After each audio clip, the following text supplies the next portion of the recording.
This also from the Bleacher Report. Free agents the Browns should pursue after the NFL draft. Number one on the list, they go Shaquille Leonard. Browns could benefit from adding a veteran linebacker to back up JOK and Jordan Hicks. After all, the Browns' front seven usually experiences more wear and tear than other units because of the run-heavy styles in the AFC North. Number two, another linebacker, Zach Cunningham. Only 30, owns 5 seasons with at least 90 tackles, 4 campaigns with at least 5 TFLs. One-year deal for Leonard or Cunningham would be good business for the Browns as they look to shore up every position on the depth chart before training camp. Number 3, tight end. Injuries ravaged his career over the last few seasons with the Commanders.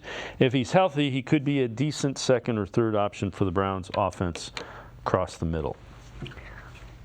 If you explain to me as a one-year deal with Leonard and Cunningham and it doesn't cost much, I'm okay with it. I don't know that the Browns are looking to bring in a veteran linebacker. They probably need a veteran tight end.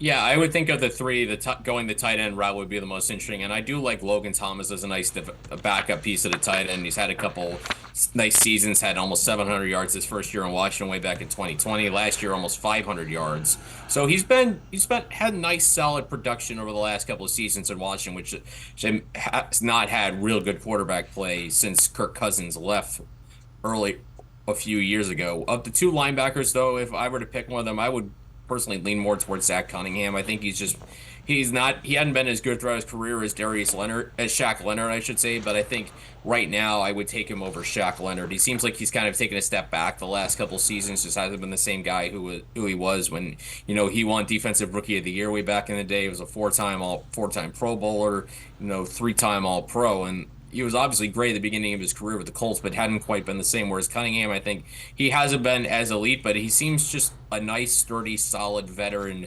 linebacker who's really good, who's racked up a lot of tackles. He had 164 as a career high, of course, former teammate of Deshaun Watson, so that can't hurt either. Just another solid veteran piece, and I think, that article mentioned maybe his value's a bit depreciated after the Eagles collapse. So maybe you bring in a guy like that, he's maybe a little more motivated to prove that, he's still got plenty left in the tank and that what happened at the end of the season in Philadelphia wasn't his fault.